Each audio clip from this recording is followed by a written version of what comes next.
नमस्कार, सर्व सनातन चैनल में आप सभी का स्वागत है। दोस्तों, माता सीता से कौन नहीं परिचित है, या फिर यूं कह लीजिए कि माता सीता को कौन नहीं जानता। हम उन्हें त्याग, बलिदान और समर्पण की देवी कहते हैं, लेकिन इसके अलावा भी बहुत सारे ऐसे पहलू हैं जो कि माता सीता के बारे में हैं, जिसे हर स्त्री को अवश्य जानना चाहिए। आज के इस वीडियो में हम आपको इसी बारे में बताने जा रहे हैं। तो मेरी आज हर महिलाओं से दरख्वास्त है कि आप आज के इस वीडियो को जरूर पूरा देखें। क्या पता आपको माता सीता की कोई कहानी इतनी छू जाए कि आपको उससे कुछ ना कुछ शिक्षा मिल जाए।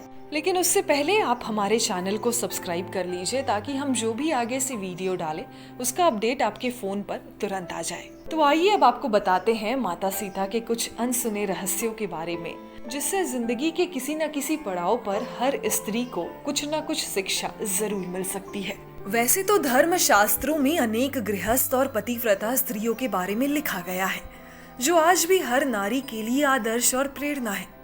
अनेक लोग माता सीता के जीवन को संघर्ष से भरा मानते हैं, लेकिन असल में उनके ऐसे ही जीवन में हर कामकाजी या गृहस्थ स्त्री के लिए कुछ बेहतर और संतुलित जीवन के अनमोल सूत्र छुपे हुए हैं। तो सबसे पहले आपको सीता के माता पिता की कहानी सुनाते हैं। दरअसल ये रहस्य आज भी बरकरार है कि कौन है माता सीता के माता पिता। देवी सीता मिथिला के राजा जनक की ज्येष्ठ पुत्री थी, इसीलिए उन्हें जानकी कहते थे। वाल्मीकि रामायण के अनुसार एक बार मिथिला में बड़े भयंकर सूखे से राजा जनक बेहद परेशान हो गए थे।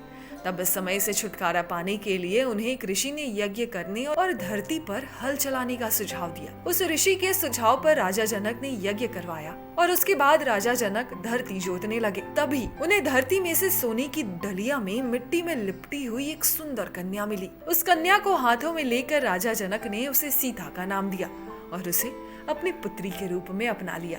दोस्तों, इस कहानी से यह शिक्षा उन तमाम लड़कियों को मिलती है जो यह सोचती हैं कि वो अनाथ है। दरअसल वो अनाथ नहीं है। अगर वो इस दुनिया में आई है तो उनका हाथ थामने के लिए किसी न किसी को भगवान ने अवश्य भेजा है। जैसे माता सीता का हाथ थामने के लिए पिता के रूप में राजा जनक ने उनका हाथ थामा था। अब आपको बताते हैं राम सीता के विवाह की कहानी।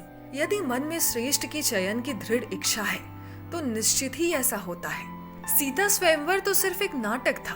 असल में सीता ने राम और राम ने सीता को पहले ही चुन लिया था। वैसे तो निश्चित ही आज के दौर में किसी पुरुष में राम ढूंढना मुश्किल है, लेकिन इतना भी मुश्किल नहीं है।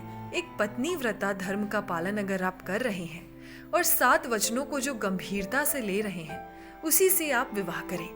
महिलाओं को विवाह तो ऐसे ही व्यक्ति से करना चाहिए जो कि थोड़े बहुत संस्कारों का पालन करता हो और निर्व्यसनी हो।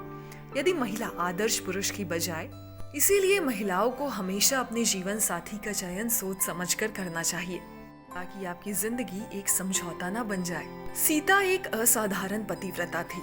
यह बहुत ही आश्चर्य की बात है कि वनवास श्री राम को मिला, लेकिन माता सीता भी उनके साथ महलों के सारे सुख, धन और वैभव को छोड़कर चल दी, सिर्फ इसलिए कि उन्हें अपने पतिव्रत का धर्म निभाना था।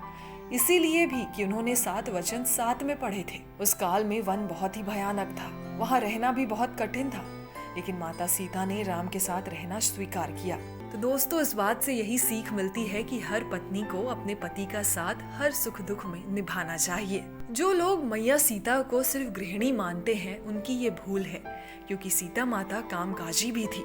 माता सीता का जब रावण ने अपहरण कर लिया था और उन्हें अशोक वाटिका में रखा था, तब इस कठिन परिस्थिति में उन्होंने सहनशीलता, साहस और धर्म का पालन किया था। इस दौरान रावण ने उन्हें साम, दाम, दंड और भेद तरह की नीति से अपनी ओर झुकाने का प्रयास किया, लेकिन माता सीता नहीं झुकी, क्योंकि उनको रावण की ताकत और वैभव के आगे अपने पति श्री राम और उनकी शक्ति के प्रति पूरा विश्वास था। इसी तरीके का विश्वास हर औरत को अपने अंदर जरूर रखना चाहिए।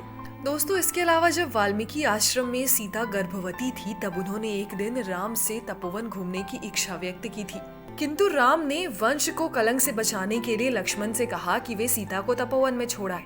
हालांकि कुछ जगह उल्लेख है कि श्री राम का सम्मान उनकी प्रजा के बीच बना रहे, इसके लिए उन्होंने अयोध्या का महल छोड़ दिया और वन में जाकर वे वाल्मीकि आश्रम में रहने लगी। वे गर्भवती थी और इसी अवस्था में उन्होंने अपना घर छोड़ा। वाल्मीकि आश्रम से सीता ने लव और कुश नामक 2 जुड़वा बच्चों को जन्म भी दिया था। गर्भवती होने के दौरान भी सीता ने अपना सारा काम स्वयं किया था। उन्होंने किसी की भी मदद लेना उचित नहीं समझा। दोस्तों, इस तरीके से हमें पता चला कि माता सीता के अंदर वो सारे गुण हैं जो आज की स्त्रियों को जरूर कुछ न कुछ शिक्षा देगी। इन बातों का निचोड़ यही है कि आज की स्त्री भी सीता के पावन चरित्र की तरह ही सेवा, संयम, त्याग, शालीनता, अच्छे व्यवहार, हिम्मत, शांति, निर्भयता, क्षमा और शांति को जीवन में स्थान देकर कामकाजी और दाम्पत्य जीवन के बीच संतुलन के साथ सफलता और सम्मान दोनों पा सकती है। अगर आपको इस वीडियो में दी गई जानकारी पसंद आई है तो हमारे इस वीडियो को और हमारे चैनल को लाइक और सब्सक्राइब करना बिल्कुल ना भूलें।